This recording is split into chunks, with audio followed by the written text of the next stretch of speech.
स्वागतम स्वागतम स्वागतम. कोण कुठली कळी फुलाची, जुने विसर नवीन पाही, रीत जगाची उत्सुंखल ही पाहून आम्ही स्मित होईल. या कवितेतून मानवी नराच्या भ्रमरवृत्तीवर प्रतीक रूपाने प्रकाश पाडला आहे. स्त्री शोषण व पुरुष प्रधान संस्कृतीवर प्रहार केला आहे. रूप तिचेही करी विछिन्न, नकोसी केले तिजला त्याने, शोषून काढी मदक्रियेचे, चिपाड केले तिला त्याने. या कवितेतून मानवी भावभावनांचे दिग्दर्शन निसर्ग प्रतीकातून सावित्री अचूकपणे व समर्थपणे करते. सावित्रीबाईंनी ज्योतिबांच्या या सर्व कार्यात हिरिरीने भाग घेतला. स्त्रियांनी शिकावे हे त्यांचे ब्रीद वाक्य होते. 18व्या शतकात महाराष्ट्रात महिला शिक्षण आणि समाज सुधारणेचे महत्वपूर्ण कार्य करणाऱ्या सावित्रीबाई फुले यांची आज जयंती आहे. महात्मा ज्योतिराव फुले आणि सावित्रीबाई फुले हे दाम्पत्य 18व्या शतकात समाजाचा मोठा विरोध पत्करत स्त्री शिक्षणासाठी केलेल्या कार्यासाठी ओळखले जातात. सातारा जिल्ह्यातील नायगाव येथे 3 जानेवारी 1831 रोजी सावित्रीबाई फुले यांचा जन्म झाला. शिक्षणाच्या प्रसारासाठी अन्य सामाजिक क्षेत्रातही काम करणे गरजेचे आहे. स्त्रियांचा आत्मविश्वास वाढवणे गरजेचे आहे हे सावित्रीबाईंनी आधीच ओळखले होते. विरोध झुगारून लोकांचा घेतला स्त्री शिक्षणाचा वसा, अनंत यातना अवहेलना सोसून उमटवला तुम्ही जगात ठसा, उमटवला तुम्ही जगात ठसा. स्थानापन्न करणे. सर्व विषयात गणिताला महत्व असते. सर्व विषयात गणिताला महत्व असते, तसेच सर्व कार्यक्रमात अध्यक्षांना महत्व असते. म्हणूनच श्री हे आजच्या कार्यक्रमाचे अध्यक्षस्थान स्वीकारतील अशी मी त्यांना विनंती करतो. अस्तु मा सद्गमय, तमसो मा ज्योतिर्गमय, मृत्युर्मा अमृतगमय. वाईटाकडून चांगल्याकडे, अंधाराकडून प्रकाशाकडे आणि मरणशीलतेकडून अमरत्वाकडे नेणारे आहे व कुशल नेतृत्व असलेले आपले आजचे श्री हे कार्यक्रमाचे उद्घाटक म्हणून स्थान स्वीकारतील अशी मी त्यांना विनंती करतो. सूर्य बोलत नाही, त्याचा प्रकाशच त्यांचा परिचय देत असतो. उत्तम कार्य करत राहा, लोकच तुमचा परिचय देतील. असेच सूर्याचे तेज असलेले व सदैव उत्तम कार्य करून आपल्यासाठी आदर्श निर्माण करणारे श्री हे प्रमुख पाहुणे म्हणून आपलं स्थान ग्रहण करतील अशी मी त्यांना विनंती करतो. मनुष्याची श्रेष्ठता ही त्याच्या कर्तबगारीने ठरते. जर तुमचे विचार श्रेष्ठ असतील तर तुमचे हृदय देखील कोणत्याही मंदिरापेक्षा कमी नाही. असेच श्रेष्ठ विचारसरणीचे असलेले श्री हे विशेष पाहुणे म्हणून आपलं स्थान स्वीकारतील अशी मी त्यांना विनंती करतो. अन्यायाचा प्रतिकार करण्यास बळ आपल्याला लाभण्यासाठी आपल्याकडून नेहमीच सत्कार्य घडण्यास ज्येष्ठाची मार्गदर्शन हवे असते. म्हणूनच आजच्या कार्यक्रमात श्री हे प्रमुख अतिथी म्हणून स्थान स्वीकारतील अशी मी त्यांना विनंती करतो. कार्यक्रमाच्या यशस्वीतेसाठी गरज असते ती जबाबदारीची जाणीव असलेल्यांची, योग्य वाटचाल दाखवणाऱ्यांची व असे उत्तुंग व्यक्तिमत्वाचे धनी असणारे श्री प्रमुख अतिथी म्हणून स्थान स्वीकारतील अशी मी त्यांना विनंती करतो. चांगल्या व्यक्तीबरोबर मैत्री ही उसासारखी असते. तुम्ही त्याला तोडा, घासा, पिरगळा किंवा ठेचून बारीक बारीक करा, तरी अखेरपर्यंत त्यामधून गोडवाच बाहेर येईल. असेच आहेत श्री हे सुद्धा प्रमुख अतिथीचं स्थान स्वीकारतील अशी मी त्यांना विनंती करतो. कर्तव्य अन सेवेचा घेतला आहे ज्यांनी वसा, कर्तव्य अन सेवेचा ज्यांनी घेतला आहे वसा, आपल्या सामाजिक कार्याचा उमटवला आहे त्यांनी ठसा. नसे त्यांच्या कामात कसूर कधी, समाजातील अडचणी तत्परतेने सोडवते. असेच आमचे तरुण तडफदार आदरणीय श्री प्रमुख पाहुणे म्हणून स्थान स्वीकारतील अशी मी त्यांना विनंती करतो. सोनेरी पहाट, चांगल्या माणसांची संगत आणि यशस्वी व्यक्तींचे मार्गदर्शन आपल्या जीवनात निश्चितच प्रेरणादायी बदल घडवून शकते. म्हणूनच जीवनात जर चांगली आणि यशस्वी माणसे भेटली तर त्यांच्याकडून प्रेरणा आणि मार्गदर्शन जरूर घ्यावे. म्हणून आदरणीय श्री यांनी प्रमुख पाहुण्यांचं स्थान स्वीकारावं अशी मी त्यांना विनंती करतो. समाजात स्त्री पुरुष समानता प्रस्थापित करण्यासाठी स्त्रीमुक्ती आंदोलनात सर्वस्व वाहून घेणारे भारतीय इतिहासातील ज्योतिराव व सावित्रीबाई फुले हे पहिले दाम्पत्य होते. स्त्री शिक्षणाच्या अग्रदूत आणि स्त्री स्वातंत्र्याच्या प्रणेत्या सावित्रीबाईंची आज जयंती. त्यानिमित्त त्यांनाही शब्दसुमने. अज्ञान, जातीभेद, स्त्री पुरुष भेदाभेद मिटवण्यासाठी फुले दाम्पत्यांनी 1 जानेवारी 1848 रोजी पुणे येथे मुलींची पहिली शाळा सुरू केली. 150 वर्षापूर्वी स्त्री पुरुष समानता व सामाजिक न्याय प्रस्थापित करण्यासाठी चळवळ उभारून तात्कालीन रूढीप्रिय समाज व्यवस्थेशी कडवी झुंज त्यांनी दिली.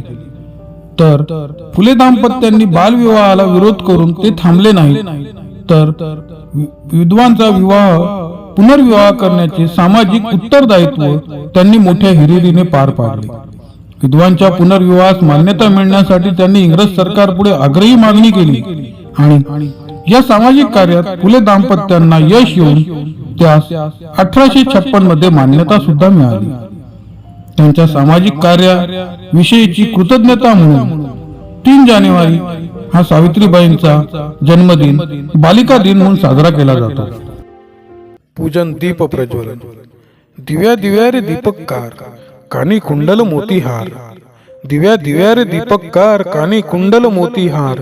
दिव्यास पाहून नमस्कार, दिव्यास पाहून नमस्कार, हा रिवाज आहे जुना. तेव्हा सरस्वती पूजनाने व दीप प्रज्वलनाने करूया कार्यक्रमाची सुरुवात. आजच्या कार्यक्रमाचे अध्यक्ष, प्रमुख पाहुणे, प्रमुख अतिथी व उपस्थित मान्यवर यांना मी विनंती करतो की त्यांनी सरस्वती पूजन व अंधाराचा नाश करण्यासाठी दीप प्रज्वलन करावे. स्वागत. पुष्पगुच्छ. आयुष्य जरी एका दिवसाचे काम त्याचे लाख मोलाचे. सुखदुःखात असतो सोबती फुलांची ही थोर महती. घेऊ शिकवण आपण फुलांकडून, सुखदुःख वाटू सर्व मिळून. आयुष्यात असेल आपल्याही सुगंध, दृढ होतील ऋणानुबंध, दृढ होतील ऋणानुबंध. आजच्या पाहुण्यांचं स्वागत करणं आपल्यासाठी भाग्याचं आहे. आजच्या कार्यक्रमाचे स्वागत हे आपण या ठिकाणी घेणार आहोत.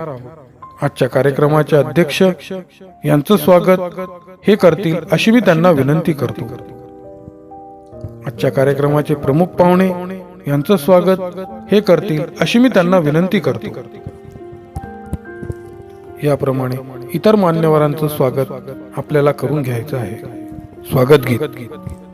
अतिथी देवो भव. म्हणूनच फक्त पुष्पगुच्छाचं स्वागत पुरेसं ठरणार नसल्याने शब्द सुमनांनी स्वागत करण्यासाठी येत आहेत. यानंतर स्वागत गीत होईल. व्यासपीठावरील पाहुण्यांची ओळख. आज आपले भाग्य म्हणून आपल्याला हे पाहुणे म्हणून लाभले आहेत. म्हणून व्यासपीठावरील पाहुण्यांचा परिचय करून देणे आवश्यक आहे. त्यासाठी मी यांना आमंत्रित करतो. शिक्षिका, लेखिका, कवयित्री, माता, समाजसेविका अशा विविध भूमिकेतून सावित्रीबाईंनी समाजातील गोरगरीब दुर्लक्ष घटकांची सेवा करण्यात आपलं सारं आयुष्य पणाला लावलं. समाजातलं स्त्री दायित्व मिटवण्यासाठी स्त्रियांनी शिकून सावरून स्वावलंबी बनावं, म्हणजे त्यांना आपल्या खऱ्या शक्तीची ओळख होऊन पुरुष प्रधान समाजाची गुलामगिरी पत्करण्याची वेळ येणार नाही, असं ठाम मत त्यांनी स्त्रियांपुढे मांडलं. प्रास्ताविक. सर्व फुलात गुलाबाला महत्व आहे, अंधारात प्रकाशाला महत्व आहे, दुःखात सुखाला महत्व आहे, तसेच कार्यक्रमात प्रास्ताविकाला महत्व आहे. आजच्या कार्यक्रमाचे प्रास्ताविक हे सादर करतील अशी मी त्यांना विनंती करतो.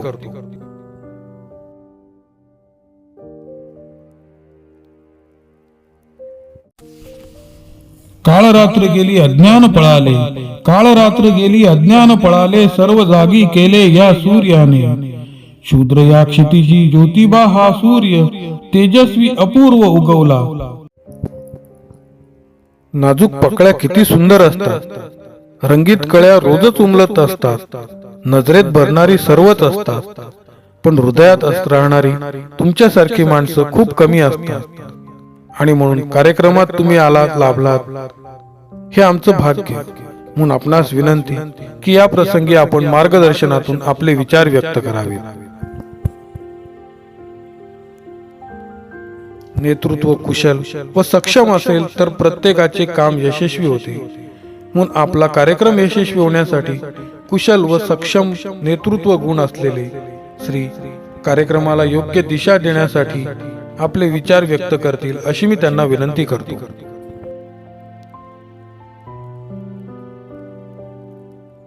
डोंगर कपाऱ्यात वाढणाऱ्या गवताला गरज असते ती पाण्याची.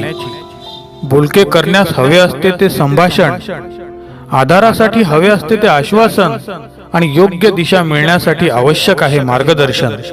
म्हणून आजच्या कार्यक्रमातील प्रमुख पाहुणे यांना मी या प्रसंगी मार्गदर्शन करावे व आपले विचार व्यक्त करावेत अशी मी त्यांना विनंती करतो.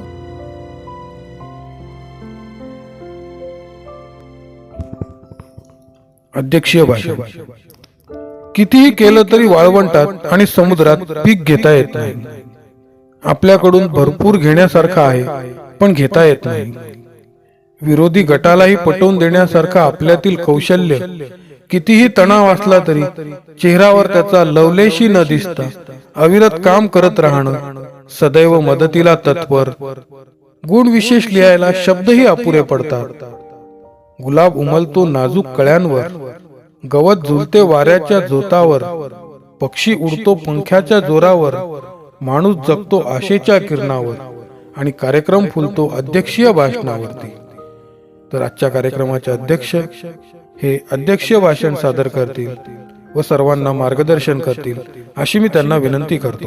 मातृत्वाचं दडपण घेऊन जिचा जन्म झाला, संपूर्ण जनतेला स्वतःच्या नावाची लेखी ओळख जिने करून दिली, चूल आणि मूल या संकल्पनेतून महिलांना बाजूला काढून त्यांना स्वतःच्या अस्तित्वाची जाणीव करून दिली, त्या क्रांतिज्योती म्हणजे सावित्रीबाई फुले महाराष्ट्र नव्हे तर संपूर्ण जगाला परिचित असणाऱ्या सावित्रीबाईंचा जन्म हा सातारा जिल्ह्यातील नायगाव या गावी झाला. थोडा वेळ नाचल्यानंतर मोर सुद्धा निघून जातात, पण त्यांच्या नकळतही काही मोर पिसे जमिनीवर तशीच पडून राहतात. तसेच आयुष्यातही काही माणसे काही दिवस येऊन जातात आणि आयुष्याच्या वाटेवरती सुखद आठवणी ठेवून जातात. त्यांच्या कृत्याची जाणीव असणं महत्वाचे व आभार प्रदर्शन हेच त्या जाणीवेचं शब्दरूप आहे. आजच्या या कार्यक्रमाचे आभार प्रदर्शन हे सादर करतील अशी मी त्यांना विनंती करतो. 19व्या शतकाच्या मध्यार्धात ज्यावेळी भारतासारख्या रूढीवादी परंपरा असणाऱ्या देशातील स्त्रीला समाजात चूल आणि मूल एवढे स्थान होते. स्त्रीला समाजात कोणताही दर्जा नव्हता. अशा वेळी तिला शिक्षणाच्या माध्यमातून एक नवी दिशा, नवसंजीवनी देण्याचे काम क्रांतिज्योती सावित्रीबाई फुले यांनी केले. पुण्यात शिक्षणाची सोय नव्हती म्हणून ज्योतिबांनी इसवी सन 1848 मध्ये मुलींसाठी पहिली शाळा सुरू केली. या शाळेत काम करण्यासाठी शिक्षिका मिळत नसल्याने ज्योतिबांनी आपल्या अशिक्षित पत्नीला घरीच लिहायला वाचायला शिकवले. पुढे त्यांची नेमणूक शिक्षिका म्हणून केली. ज्ञान नाही विद्या नाही, ज्ञान नाही विद्या नाही, ते घेण्याची गोडी नाही. बुद्धी असून चालत नाही, तयास मानव म्हणावे का. दे रे हरी पलंगावरी, काही पशु ऐसे बोलत नाही. विचाराना आचार नाही, तयास मानव म्हणावे का, तयास मानव म्हणावे का. या शब्दात ज्योतिबांनी ज्ञानाचे महत्त्व विशद केले आहे.